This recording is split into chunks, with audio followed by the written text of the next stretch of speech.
Hello मेरे प्यारे प्यारे बच्चों, कैसे हो आप लोग? राइट, मोस्ट ऑफ सभी लोग बहुत अच्छे होंगे, बहुत अच्छे से काम कर रहे होंगे, बहुत अच्छे से पढ़ाई में मन लगा रहे होंगे। और हम आ चुके हैं आपकी पढ़ाई के इस प्यारे से सफर में एक और शानदार सा तड़का देने। आज बच्चों हम लोग फ्रिक्शन को वन शॉट में खत्म करने वाले हैं। एक शॉट के अंदर पूरा फ्रिक्शन खत्म करेंगे और फ्रिक्शन की हर छोटी से छोटी और बड़ी सी बड़ी बातों को डिस्कशन में लेके आएंगे और आपके बहुत शानदार से क्वेश्चंस को प्रैक्टिस में भी हम लेकर के आएंगे। तो पूरा थ्योरी और पूरी प्रैक्टिस हम लोगों की कोशिश होगी कि आज यहां पर खत्म करें ताकि हर वैरायटी क्वेश्चंस आपके सामने से हम निकाल सके। बोलो हाँ या ना? राइट, तो जल्दी से स्टार्ट करते हैं सेशन को। दोस्तों, मेरा नाम है शिवेंदु मिश्रा, मैं आपका फिजिक्स टीचर हूं और मैं एक आईआईटी ग्रेजुएट हूं। पिछले कई सालों से आप लोगों को पढ़ा रहा हूं।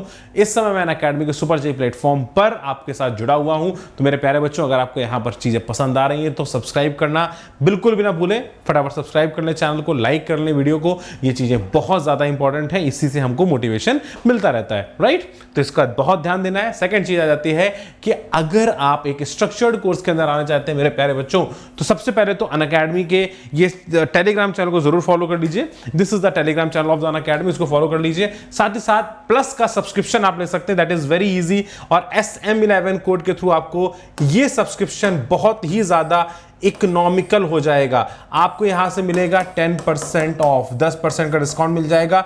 तो 12 मंथ का सब्सक्रिप्शन सिर्फ होगा 34,650 रुपीज का और 18 मंथ का हो जाएगा 42,525 रुपीज का।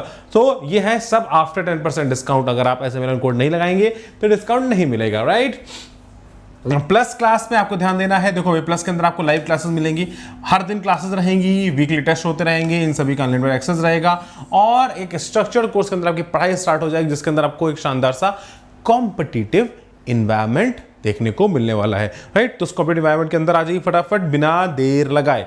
अगर आप थोड़े से इंट्रोवर्ट हैं, आपको लगता है सर मैं थोड़ा सा पर्सनल अटेंशन चाहता हूं, मुझे टीचर्स के साथ पर्सनली इन्वॉल्व अच्छा लगता है, तो आप फटाफट बिना देर किए बच्चे पर्सनल गाइडेंस के लिए आइकॉनिक सब्सक्रिप्शन ले सकते हैं। ये थोड़ा सा महंगा है, थोड़ा सा कॉस्टली है, बट यस, आपको यहाँ पर एक्सपर्ट की आपको गाइडेंस मिल जाती है, एक स्टडी प्लानर्स आपको मिलते हैं, स्टडी मटीरियल आपको मिलता है, एक्सपर्ट्स गाइडलाइन मिलती है और टेस्ट एनालिसिस आपको मिलती है। So that is self a big deal.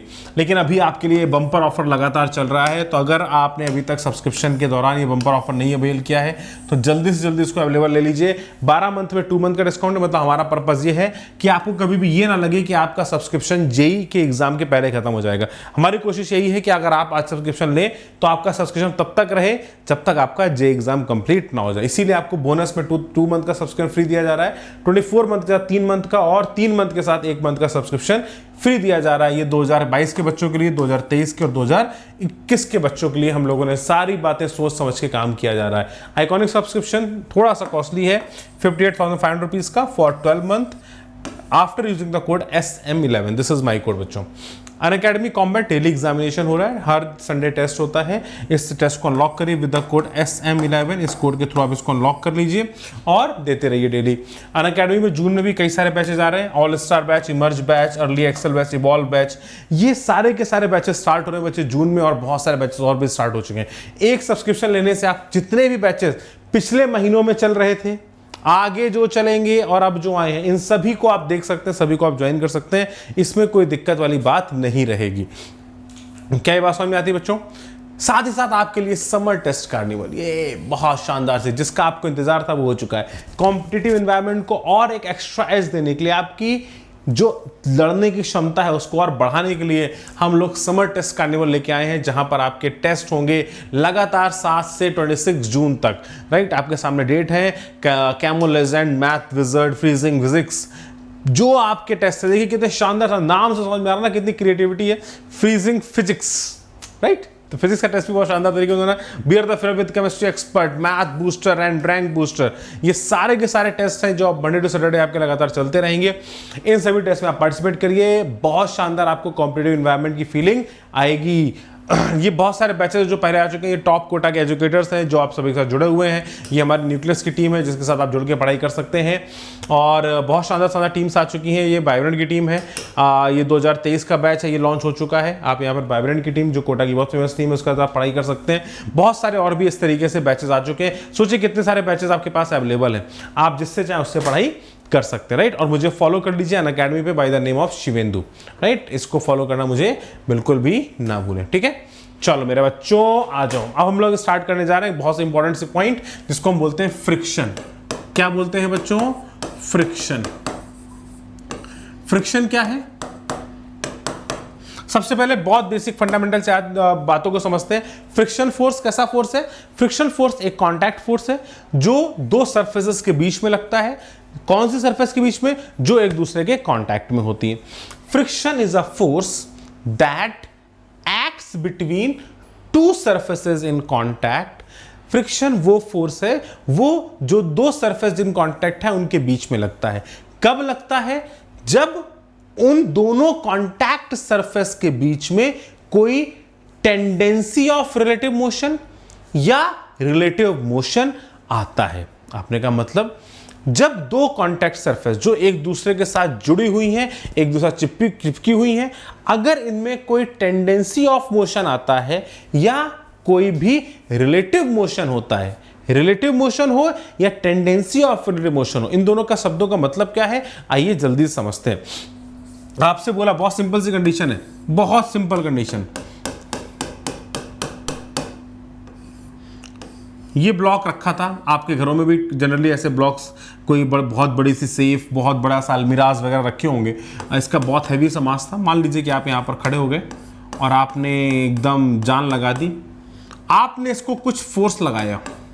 सोचिएगा बहुत बेसिक सी कंडीशन, आपने कुछ धक्का लगाया, ये सरफेस और ये लोअर सरफेस ये दोनों अपने कांटेक्ट में है। आपने कहा बिल्कुल कांटेक्ट में है। अगर आप कोई भी धक्का नहीं लगा रहे हैं, इसका मतलब इस मास m के मोशन करने की या इन दोनों सरफेस के मोशन करने की ना ही कोई टेंडेंसी है ना ही कोई मोशन हो रहा है। टेंडेंसी का मतलब इच्छा। टेंडेंसी का मतलब क्या बोलेंगे प्यारे बच्चों? टेंडेंसी का मतलब क्या हो गया? इच्छा। ना ही इन दोनों की कोई टेंडेंसी है और ना ही कोई मोशन हो रहा है।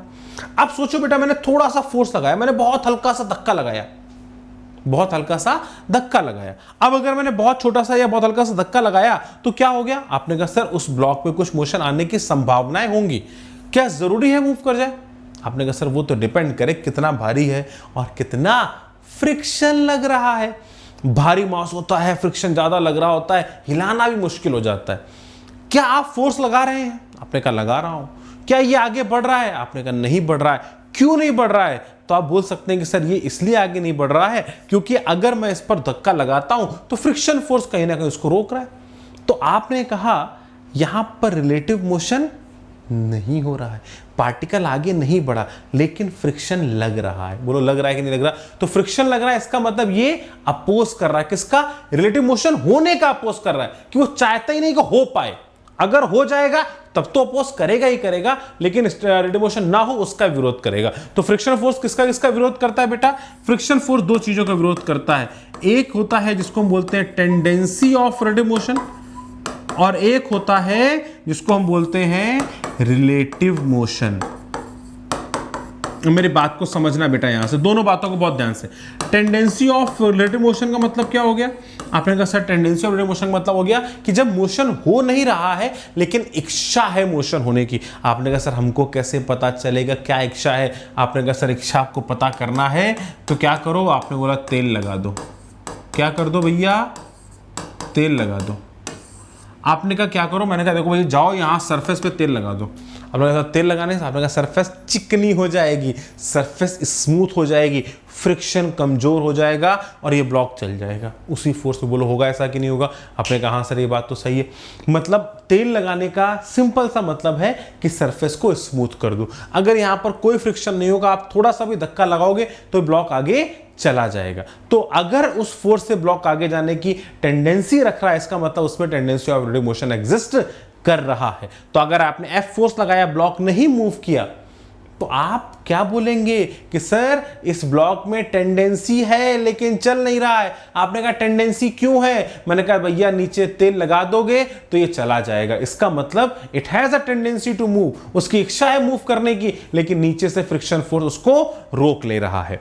आपने कहा सर बिल्कुल सही बात है, ये बात समझ में आती है कि हाँ फ्रिक्शन जो है वो इन दो सरफेस को साथ साथ रखना चाहता है। फ्रिक्शन जोड़ीदारी का गेम है। किसका गेम है? जोड़ीदारी का। फ्रिक्शन जोड़ी बनाता है। फ्रिक्शन कहता है एक बार जोड़ी बन गई अब इसे टूटने नहीं देंगे, इसको तोड़ने का काम नहीं करता है, ये इसको संभाल के रखने का काम करता है। तो फ्रिक्शन को कई लोग, अभी आगे आप पढ़ोगे तो आपको दिखाई पड़ेगा, फ्रिक्शन सबसे नालायक किस्म का फोर्स होता है, क्योंकि ये हर जगह एनर्जी को खा जाता है। सिर्फ एक ही काम में अच्छा है कि सिर्फ ये जोड़ी बना के रखता है। क्या बना के रखता है? तो फ्रिक्शन क्या करता है? जोड़ी बना के रखता है। क्या बना के रखता है? जोड़ी। किसी किसी जोड़ी, सरफेस की सरफेस से जोड़ी बना के रखता है, दोनों को चिपका के रखने की कोशिश करता है। ये चाहता है कि इन दोनों के बीच में कभी भी कोई मतभेद ना हो, इनके बीच की जोड़ी ना टूटे। This is what the friction wants all about. तो फ्रिक्शन कितना होता है आइए जल्दी समझते हैं। आपने कहा देखो सर फ्रिक्शन की जो वैल्यू होती है, friction it is equals to mu into N. Friction क्या होता है? आपने बोला सर फ्रिक्शन होता है mu into N, where mu is called as coefficient of friction and N is called as normal reaction between surfaces. मैं बहुत ज्यादा माइक्रोस्कोपिक लेवल वाले डायग्राम में नहीं जा रहा हूं कि इंटरलॉकिंग बिटवीन द सरफेस हो जाती है, वो सब चीजें आपने डिटेल में पढ़ ली, वैसे उसका कोई बहुत ज्यादा उपयोग नहीं होता है एग्जामिनेशन पॉइंट ऑफ व्यू से, इसलिए मैं उन सब चीजों को कवर अप नहीं कर रहा हूं, ठीक है ना। वो अपन ने थ्योरी में पढ़ा है स्टार्टिंग में। तो फ्रिक्शन वैल्यू कितनी होगी? Mu into N. तो फ्रिक्शन बेसिकली बेटा दो तरीके के होते हैं, एक one is called as the static friction. Static friction का मतलब when there is a tendency to relative motion, जब टेंडेंसी होती है बट दो सरफेस एक दूसरे के रिस्पेक्ट में रुकी हुई होती हैं, कोई रिलेटिव मोशन होता नहीं है, नो रिलेटिव मोशन।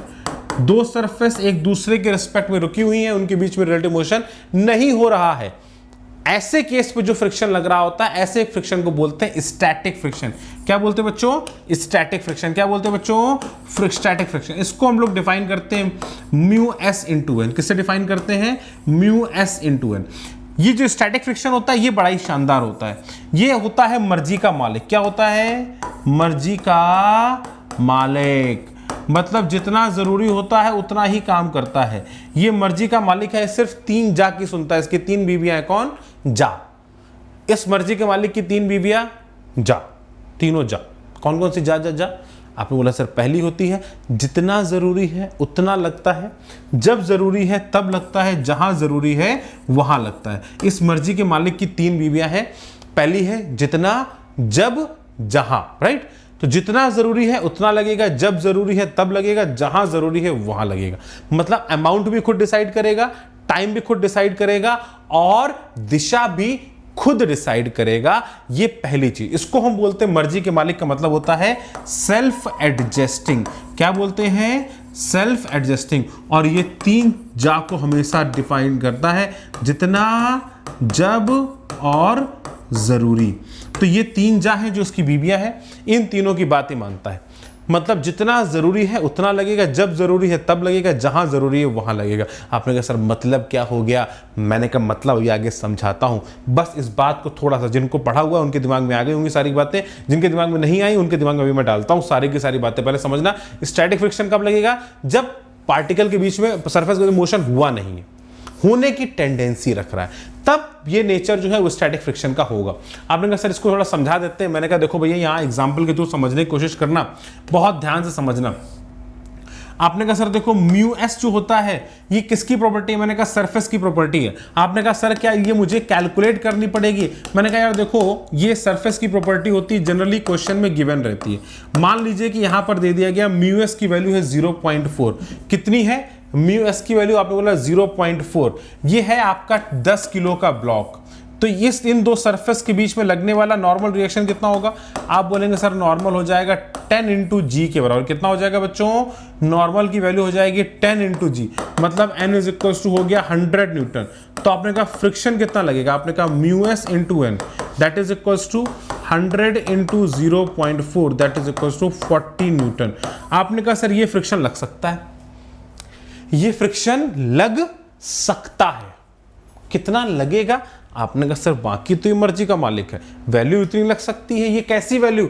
आपने कहा सर ये होती है मैक्सिमम वैल्यू।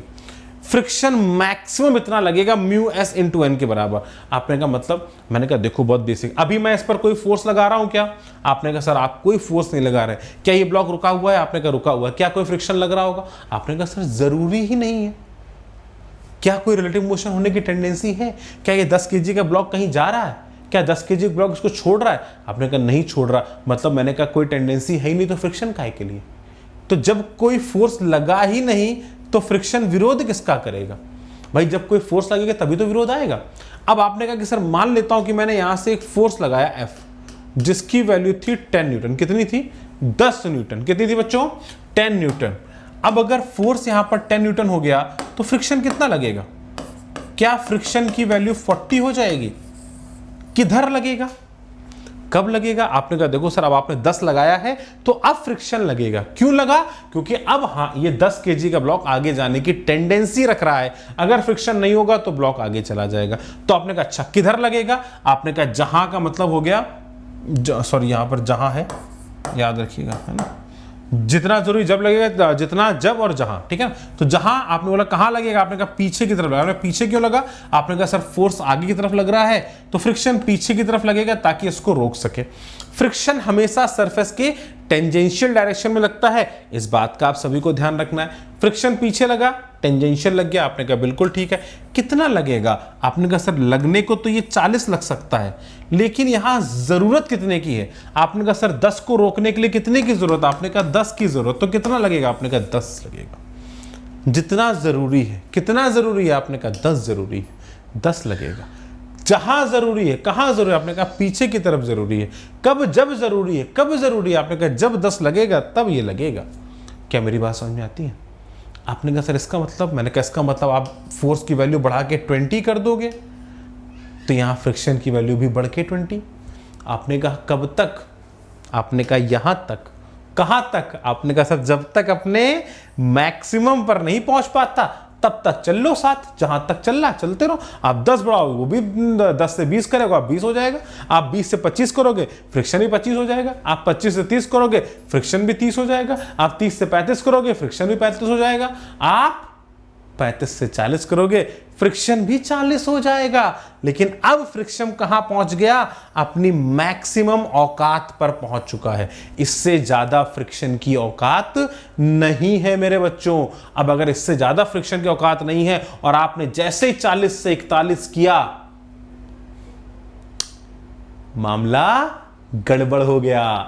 अब ये सरफेस को छोड़ के आगे की तरफ चलना प्रारंभ कर देगा। मतलब 40 न्यूटन तक तो टेंडेंसी ऑफ रिलेटिव मोशन रहेगा, लेकिन रिलेटिव मोशन प्रारंभ नहीं होगा। लेकिन जैसे ही यह नेचर 40 न्यूटन से ऊपर गया, आपका नेचर बदल के कैसा हो जाएगा? स्टैटिक से काइनेटिक हो जाएगा। मोशन, रिलेटिव मोशन प्रारंभ हो जाएगा। तो अब आइए आगे की कहानी को प्रारंभ करते हैं और फ्रिक्शन के दूसरे प्रकार को समझते हैं, and that is called as the kinetic friction. कैसा फ्रिक्शन? Kinetic friction. अब जैसे ही दोनों सरफेस के बीच में रिलेटिव मोशन स्टार्ट हो गया, when there is a relative motion between surface,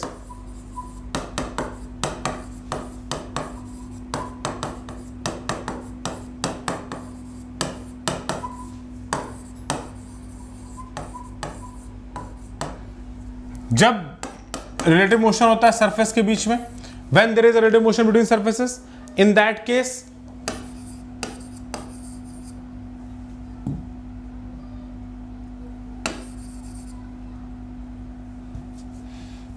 the friction will be kinetic in nature, and that is called as mu k into n, where mu k is called as coefficient of kinetic friction. n तो वही रहता है, coefficient of friction बदल जाता है। आपने कहा अच्छी बात है। मतलब अब आप जैसे ही यहां पर, जब आपको बोला गया था कि म्यू एस की वैल्यू है 0.4, तो म्यू के कितना होगा? बच्चों हमेशा याद रखना कि म्यू के छोटा होता है in compare to mu s. क्यों छोटा होता है in compare to mu s? अब इस पे भी चर्चा कर लेते हैं। म्यू एस अगर 0.4 है तो म्यू के मान लेते हैं 0.3 होगा।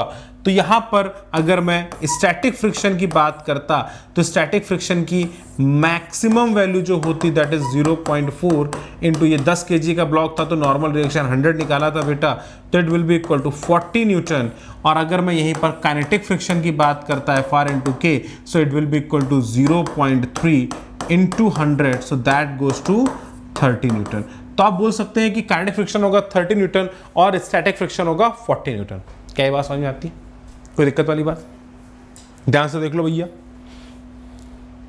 सोच लो, देख लो, कर लो और समझ लो। कोई दिक्कत, कोई परेशानी, कोई शंका, कोई आशंका हो तो बता दो। पक्का? कच्चा कुछ तो नहीं? तो आपने कहा सर बिल्कुल सही बात है। तो अब अगर मैं इस सरफेस की बात करूंगा, so if we talk about this surface now, तो we can very simply say कि as the force increases from 40 newton, मान लीजिए कि 41 न्यूटन हो गया, तो ये ब्लॉक अब चल देगा, इसके पास कुछ एक्सीलरेशन आ जाएगा and it got some relative motion. अब जैसे ही ब्लॉक चला, फ्रिक्शन का नेचर स्टैटिक से बदल के काइनेटिक हो गया। काइनेटिक फ्रिक्शन का कोफिशिएंट थोड़ा सा कम है। क्यों कम है? आप खुद सोचो। एक बहुत सिंपल सा केस, दो दोस्त एक दूसरे का हाथ पकड़ के खड़े हो, दो दोस्त एक दूसरे का हाथ पकड़ के खड़े हो, ऊपर वाली सरफेस नीचे वाली सरफेस का हाथ पकड़ के खड़ी है, खड़े हैं, रुके हुए। अब इनको तोड़ो तो क्या थोड़ा सा मेहनत लगेगी? बोलो हाँ या ना। और एक दोस्त से बोला जाए कि तुम भागते हुए जाओ, अपने दोस्त का हाथ पकड़ना है तुम्हें, तुम्हारे कई सारे दोस्त लाइन बना खड़े हुए हैं और तुम ऐसे जाओ, सब दोस्तों के हाथ पकड़ना, दोस्त तुमको रोकने की कोशिश करेंगे। अब सोचो यहां से दोस्तों के हाथ निकल के आ रहे हैं ये, और यहां पर दोस्त का हाथ लटका हुआ है, तो जब ये दौड़ते हुए इनके हाथ पकड़ेगा तो क्या वो बॉन्ड उतना स्ट्रांग बन पाएगा? जब ये खड़े हुए था तब बॉन्ड कितना स्ट्रांग होगा? क्या मेरा पॉइंट समझ में आता है? जब ये सरफेस और ये सरफेस जब खड़े हुए हैं तो इनके मॉलिक्यूल का इंटरेक्शन बहुत स्ट्रांग है। खड़े हुए, रुके हुए, एक ही मॉलिक्यूल दूसरे का चिपका जा रहा है, बहुत इंटरेक्शन स्ट्रांग है। लेकिन जैसे ऊपर वाले मॉलिक्यूल भागना स्टार्ट करेंगे तो वो नीचे सरफेस से भागते हुए इंटरेक्ट कर रहे होंगे, तो इंटरेक्शन उतना स्ट्रांग नहीं हो पाएगा। और अगर इंटरेक्शन उतना स्ट्रांग नहीं हो पाएगा मेरे प्यारे बच्चों, तो मैं इस बात को बोल सकता हूं कि काइनेटिक फ्रिक्शन थोड़ा सा कमजोर हो जाता है। तो जैसे ही फ्रिक्शन फोर्स बढ़ा, काइनेटिक फ्रिक्शन की तरफ आ गया, रिलेटिव मोशन प्रारंभ हो गया, तो फ्रिक्शन का जब काइनेटिक हो गया, और kinetic nature Fr into k it is equals to mu k into N. तो और ये कितना हो जाएगा? आपने बोला ये 30 न्यूटन हो जाएगा, और ये एक कांस्टेंट हो जाएगा, क्योंकि अब ना ही नॉर्मल रिएक्शन चेंज हो रहा है, ना ही म्यू के चेंज होगा। आपने बोला सर रिलेटिव मोशन कांस्टेंट है, तो फ्रिक्शनल फोर्स अब लगातार यही का यही रहेगा। आपने कहा मतलब क्या हो गया? मैंने कहा अब मतलब ये भी एक बड़ा इंपॉर्टेंट पॉइंट है जो कई सारे बच्चों को कंफ्यूजन भी देता है, और यही एक बहुत बड़ा डिफरेंस होता है between friction force and viscous force. Friction force और विस्कस फोर्स का सबसे बड़ा डिफरेंस यहां पर है। कई बच्चे बोलते हैं कि सर जैसे जैसे वेलोसिटी बढ़ती जाएगी तो क्या मैं ये बोल सकता हूं कि फ्रिक्शन की वैल्यू कुछ, काइनेटिक फ्रिक्शन की वैल्यू कुछ कम हो जाएगी? आप बोलेंगे नो।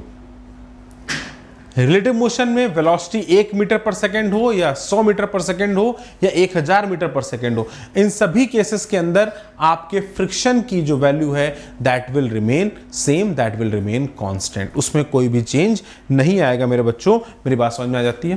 कोई दिक्कत वाली बात, कोई परेशानी वाली बात? बिल्कुल क्लियर है। जल्दी से ग्राफ देख लेते हैं।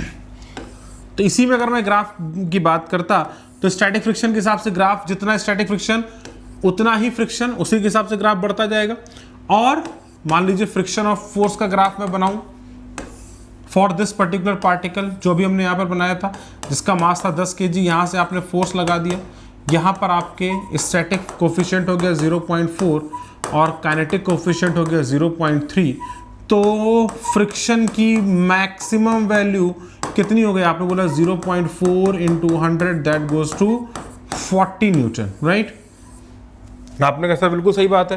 तो ये ब्लॉक तब तक एक दूसरे को बैलेंस करते रहेंगे जब तक फोर्स और ये दोनों आपस में 40-40 बराबर बराबर नहीं हो जाते, तब तक तो मामला बराबर का है।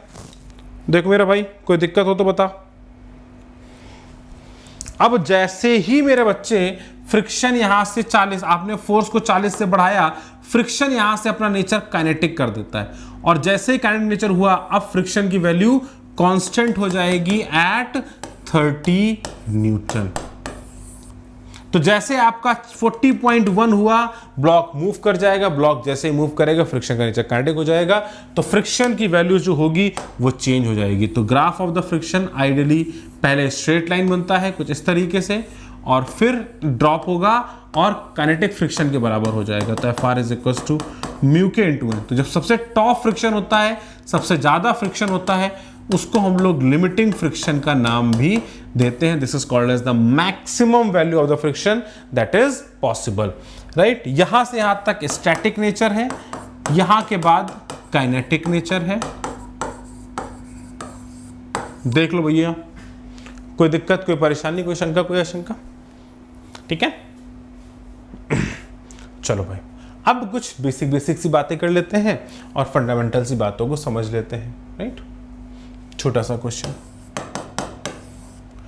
अब सिंपल हर एक कंसेप्ट को हम लोग क्वेश्चन के थ्रू देंगे। फ्रिक्शन का कंसेप्ट तो पूरा हो चुका है, लेकिन हम फर्दर फ्रिक्शन को समझते हैं अलग अलग केसेस के थ्रू, ताकि हर वैरायटी को हम लोग पूरी तरीके से कवर अप कर सकें, राइट। तो आइए उन सभी वैरायटी को अच्छे से समझ लें और ताकि आके उनमें कोई भी कंफ्यूजन, कोई भी शंका ना रहे। आइए सबसे पहले क्वेश्चन की अगर मैं बात करूं तो फ्रिक्शन, पहला important point, always opposes net force. Friction हमेशा किसका विरोध करता है? फ्रिक्शन हमेशा नेट फोर्स का विरोध करता है। Friction always opposes net force, ठीक है ना।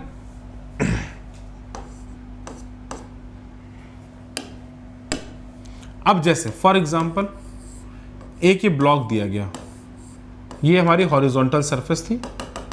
फॉर द टाइम बिंग हम लोग एज्यूम कर लेते हैं दिस इज द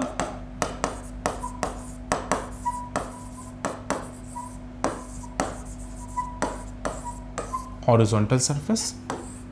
इस पर आपको सरफेस के बीच में जो कोफिशिएंट ऑफ फ्रिक्शन दिया गया है, again it is given as 0.4। इस पर हमने फोर्स अप्लाई किया, एक फोर्स इधर से अप्लाई हुआ इस सरफेस पे, and that F is equals to 30 newton. एक और फोर्स हमने अप्लाई किया इधर से इस फ्रंट वाले पे, ठीक है ना, that F is equals to 40 newton. एक साइड से और एक फ्रंट से ऐसे अप्लाई किया, एक साइड से एक फ्रंट से ऐसे धक्का दिया, दोनों सरफेस से, दोनों फेसेस पे अलग अलग, और आपसे पूछा कि क्या ये ब्लॉक मूव करेगा या नहीं करेगा, विल द ब्लॉक मूव और नॉट। ये वाला फोर्स है 30 न्यूटन और नीचे वाला फोर्स है 40 न्यूटन। आपसे पूछा गया है कि क्या ये ब्लॉक मूव करेंगे या नहीं करेंगे बच्चों।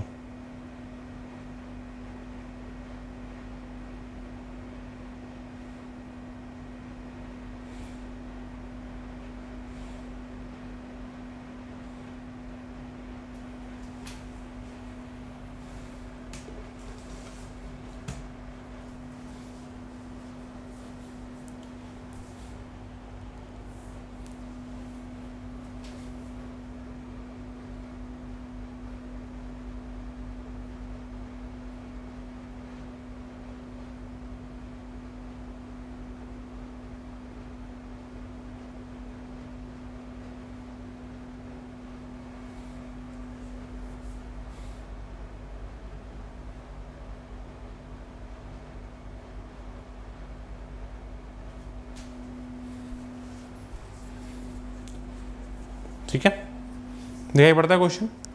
क्या ये ब्लॉक मूव करेगा, विल द ब्लॉक मूव और नॉट। तो अब आपको क्या बोलना होगा, yes block will move.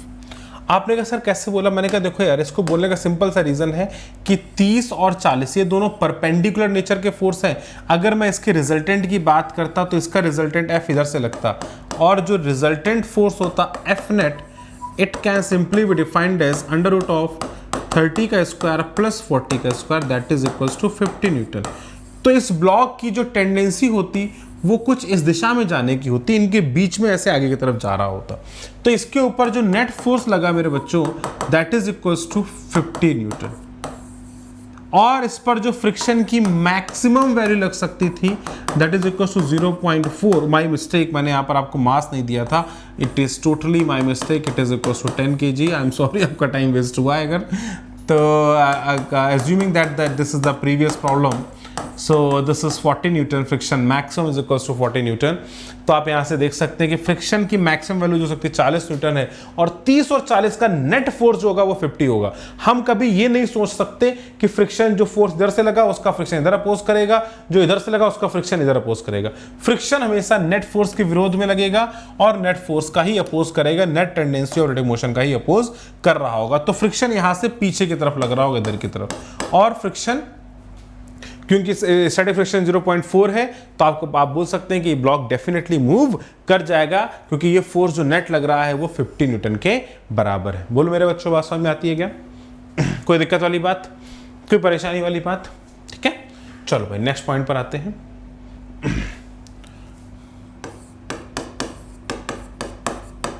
Friction on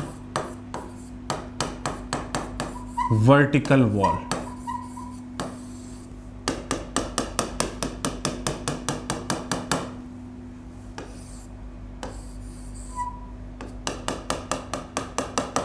यहां पर कुछ m मास है, आपसे पूछा जाए कितना फोर्स लगा दिया जाए अगर इस वॉल पर फ्रिक्शन कोएफिशिएंट म्यू दिया गया है, तो what should be the force required such that the mass m will remain stationary with respect to the wall. ये वॉल पर स्टेशनरी रहे, इसकी क्या कंडीशन होगी?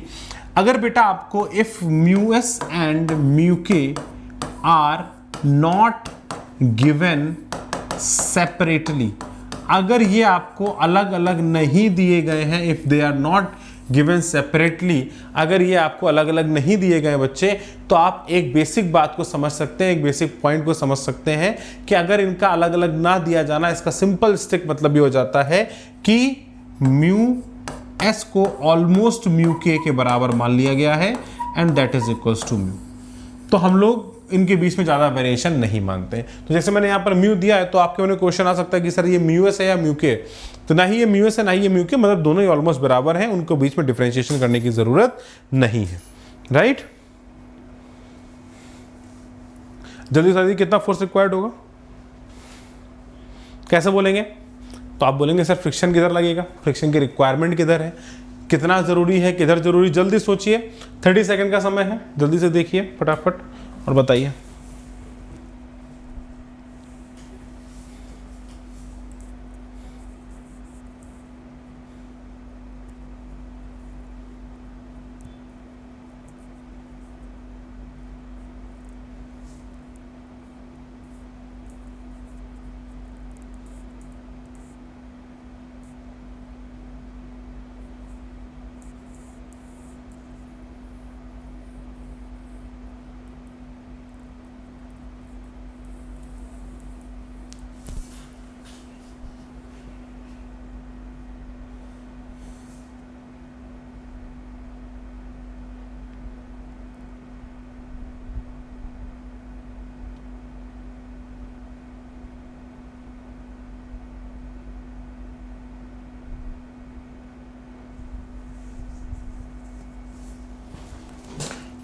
चले भाई देखिए, आपने कहा सर देखो इस पर mg फोर्स नीचे की तरफ लगेगा, तो अगर इसको रोकना है तो फ्रिक्शन की किधर जरूरत है? आपने कहा सर जरूरत ऊपर की तरफ है, तो फ्रिक्शन ऊपर की तरफ लग जाएगा।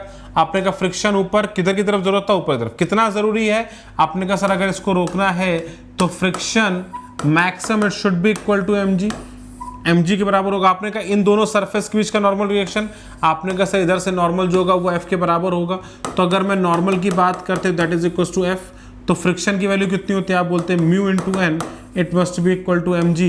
तो यहाँ से आप बोल सकते थे mu into F that must be equal to mg। तो यहाँ से जो फोर्स आपको लगाना पड़ेगा it must be equal to mg upon mu, and this is the answer, right? चलो भाई नेक्स्ट पॉइंट जल्दी जल्दी समझते चलेंगे, अगर नहीं आया तो पॉज करके देखेंगे, ठीक है ना? Minimum force required to move the block. बहुत सिंपल और बहुत बढ़िया क्वेश्चन। आपसे पूछा गया कि एक ये ब्लॉक है, इसका मास दे दिया गया है m, और आपको यहां पर कोफिशिएंट ऑफ फ्रिक्शन दे दिया गया है म्यू। आपसे पूछा गया कितना मिनिमम फोर्स रिक्वायर्ड है जिससे इस ब्लॉक को चलाया जा सके, such that this block can be move. Find the minimum force required to move the block. कितना होगा बताना है भैया।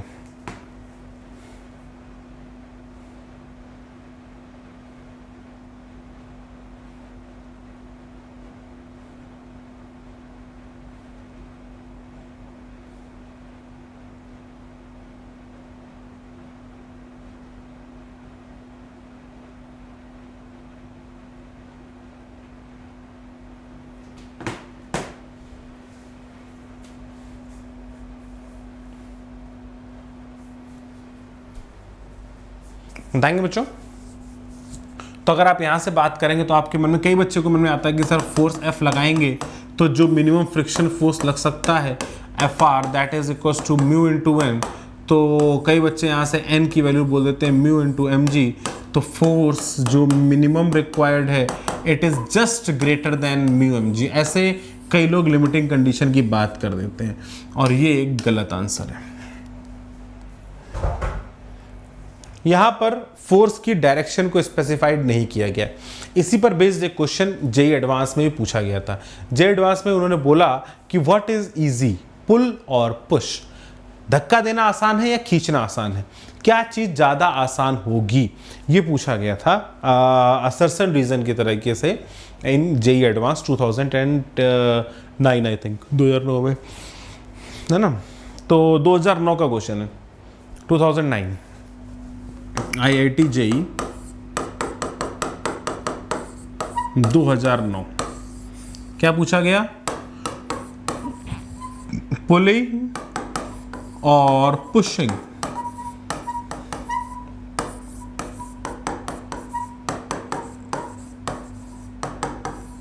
विच इज इजियर, क्या आसान है?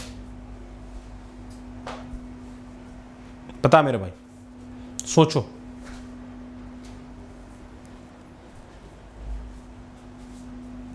क्या आसान है? पुलिंग आसान है, पुशिंग आसान है? अगर आप यहां से पूछा जाएगा तो कई बच्चे कहेंगे सर आप यहां से खींचो या यहां से धक्का दो, क्या फर्क पड़ जाता है? सर कोई फर्क नहीं पड़ता, ये आप पुश करो या खींचो, बात तो बराबर है, राइट? कई बच्चों में ऐसा क्वेश्चन आता है। Actually this is not the way to solve. आपको हर एक चीज सोचनी पड़ेगी। जे एडवांस के बारे में सोच रहे हैं तो आपको इसका एक्सटेंशन वर्जन भी सोचना पड़ेगा। जरूरी थोड़ी ना है कि फोर्स सिर्फ और सिर्फ हॉरिजॉन्टली ही लगे। भाई मेरे, क्या मैं किसी एंगल पे फोर्स नहीं लगा सकता? अगर मैंने एक फोर्स किसी एंगल थीटा पर अप्लाई कर दिया तो क्या होगा? आपने कहा सर इसका हॉरिजॉन्टल कंपोनेंट हो जाएगा F cos थीटा और वर्टिकल कंपोनेंट हो जाएगा F sin थीटा। नीचे की तरफ mg लग रहा था और नॉर्मल रिएक्शन ऊपर की तरफ लग रहा था। यहां पर अगर आपने किसी एंगल F पर फोर्स लगा दिया तो नॉर्मल की जो वैल्यू, आपने जनरली देखा भी होगा जब भी आप घरों में जाते हैं, अगर आप किसी टेबल को खिसकाते हैं तो आप कई बार थोड़ा सा उसको उठा लेते हैं। कई बार आपकी कोशिश होती है थोड़ा सा लिफ्ट करके खींचें तो उससे थोड़ी आसानी हो जाती है। आपने जैसे इसको थोड़ा सा उठाया, ऊपर की तरफ फोर्स लगाया, तो यहां से नॉर्मल की वैल्यू भी रिड्यूस हो गई। ध्यान से देखो तो क्या मैं लिखूंगा ऊपर वाला force n plus F sine theta? अगर ध्यान से देखो तो मैं यहां पर लिखूंगा तो यही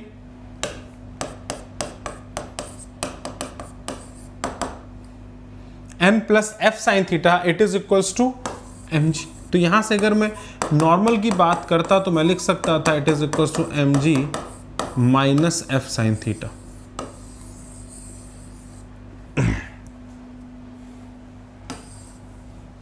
तो अगर यहां पर नॉर्मल की value mg minus F sine theta हो जाएगी तो वी कैन वेरी सिंपली से, या अगर मैं यहां पर बात करता हूं तो बोल सकता था कि देखो भैया फ्रिक्शन जो होगा वो पीछे की तरफ लगेगा।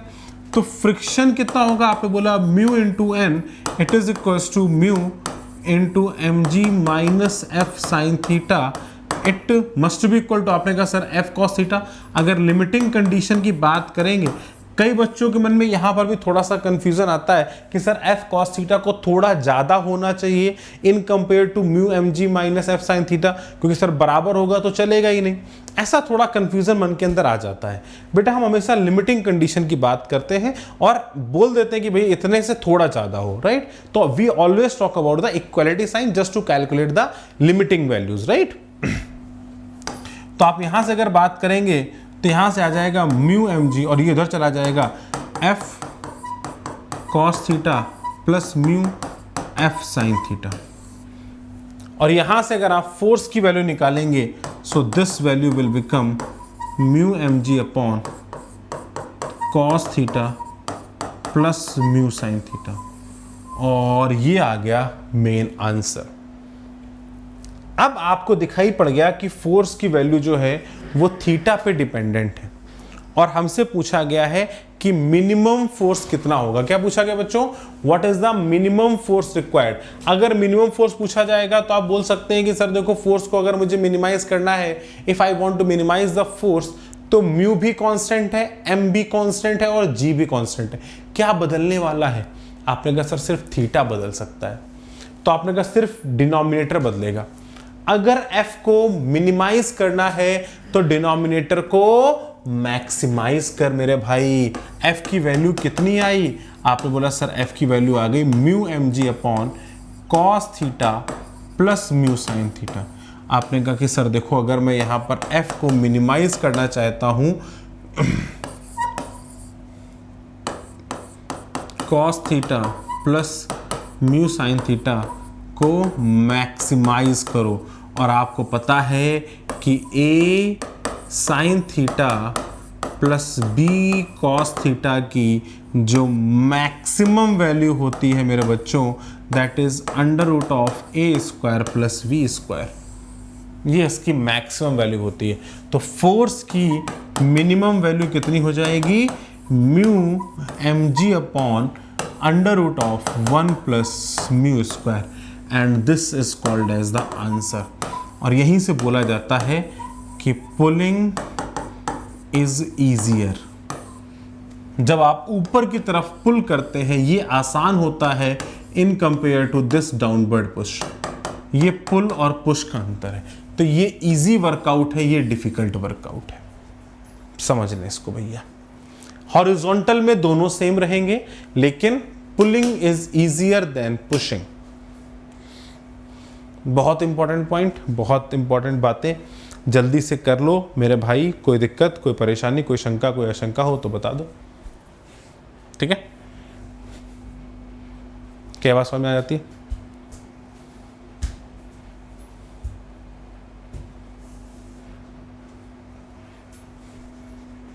कोई दिक्कत वाली बात? ये यहां पर फ्रिक्शन की फंडामेंटल थ्योरी खत्म होती है, राइट? तो fundamental theory of the friction ends over here.